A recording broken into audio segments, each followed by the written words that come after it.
traveling on the show and we end up in so many tech capitals around the world.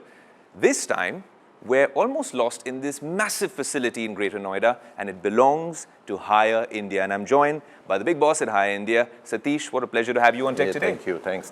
Pleasure's mine. An absolutely massive, very premium look and feel. But the headline really is, on this special day, you made an announcement that you want to hit 100 billion. I'm imagining that's 10,000 crores of revenue by the year 2024, Satish. Is that a pipe dream or can it be a reality? It is a reality. See, the entire plan has been made, built on a complete roadmap. Absolutely. Product innovation, manufacturing capability, post-sale experience of the consumer, and then again a feedback mechanism on how do we keep innovating the product with the digital consumers who are coming in, walking in. So entire plan has been, it's a clear roadmap of doing the 100 billion. And this is an exponential growth story, right? I think you guys started out maybe a few years ago, and the map has just been growing exponentially. It's multiplying in terms of how the business is growing. Do you still think that the potential post-pandemic with the kind of consumption patterns you are seeing now in India, the potential is still there to hit that 10,000 crore figure? Definitely. See, when you look at India, it's about growth story. The kind of explosion which is happening in the middle class and the kind of income levels which are going up. Today, the consumer would want to experience something new, innovative, and what makes their life a little comfortable. I don't see any issue in terms of the market being available. Yeah. It's a question of how aggressive we go and take that share out from the market.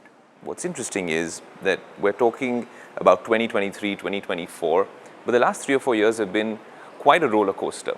Even in the tech world, when we're talking about distribution as well, a lot of us went to the Amazons and Flipkarts and bought stuff online. But when you view Hire's strategy in India, and as an expert, with that bird's eye view, how do you divide it now in this sort of hybrid world that we live in? How much of it is all digital when we're talking about distribution? How much of it is brick and mortar? Where's that sweet balance? See, durable industry is little probably off from a pure mobile industry or FMCG industry. I would put this one in a different perspective. The movement of durable is depending on the decision maker. When I see probably the flat panel business, the decision makers are today's engaged consumer between 20 to 35 years. So they don't mind experimenting on online or the new channels which are available.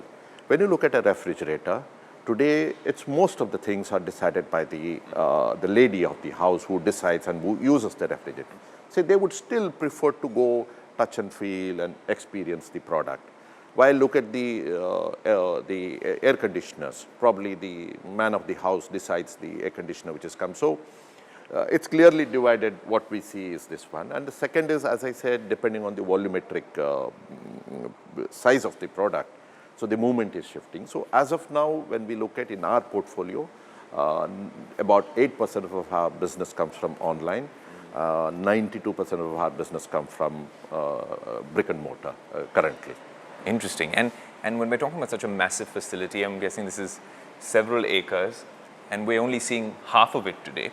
But what I want to understand, Satish, from you is that there's this huge Make in India push in the tech world. So much so that supply chains have moved here when we're talking about Apple stores being launched, right from production all the way to a flagship experience. For Hire, given this diverse portfolio, I'm seeing washing machines, I'm seeing televisions, ACs, whatnot, vacuum cleaners. How much of that push is on localization at this facility? Because in a lot of cases, we find that Make in India becomes assembled in India. How much of it is truly Make in India for Hire? See, today when we look at, as I showed you, the most of our product, I would say 98% of the products are manufactured in India. Right. Okay. We have two manufacturing plants. One is the old one which we had in Pune, Ranjangaon, and the new one which we are located. It's in the Noida Industrial Park. So as I say, we are not a trading company. We are a hardcore manufacturing company. Total employee strength is about 15,000 people and across India.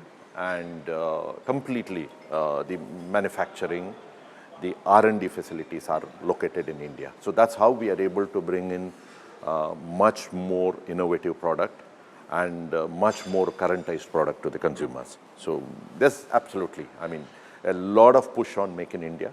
And probably, as I said, the latest one is the side-by-side refrigerator. Even that kind of a product is being manufactured in India and designed, researched and produced in India. Fantastic. I think that's a great story by itself. So when we're talking about localization, this will also, I'd imagine, in the coming years be a much bigger push from higher? Definitely. See, our whole entire strategy is being around focus on the core strength of the product, where we have a R&D backup and the manufacturing backup. So we specialize and push, or the focus is on the product category where we have the strength, and we don't believe in trading of the product. So definitely with this approach, if we have to do 100 billion, definitely no trading can help. It is the pure hardcore manufacturing, and made in India, made for India has to work for us. Okay. Satish, now a lot of tech geeks and tech enthusiasts watch the show. So I want to understand from you, this is perhaps one of the most diverse product portfolios I've seen here in India that you guys have on display. So TVs, washing machines, ACs. Now there's obviously one from the Dhanda side that does really well. But what really for you personally excites you the most in terms of pure play technology with all these products? And then also, what do you think has the most potential to grow in the country?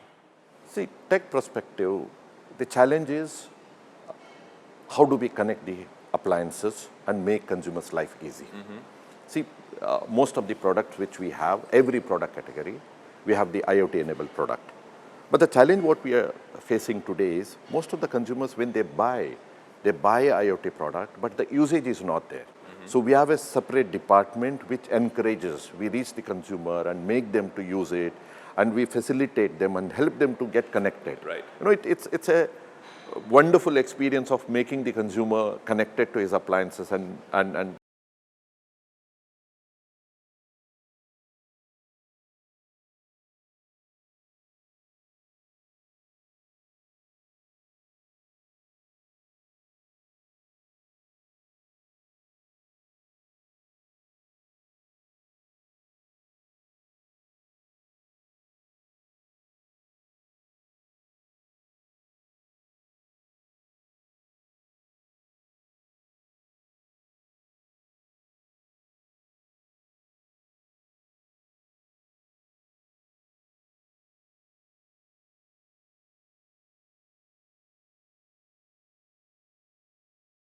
decide how much vegetable online to the stores which are available, or the refrigerator which can tell you, okay, this thing which you have kept inside is going to expire in next month.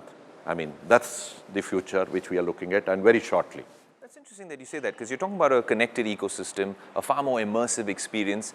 And when we talk about IoT, there's one element which is the hardware and the engineering that you're talking about. And then it's also the user experience with software. Is Haier working on that?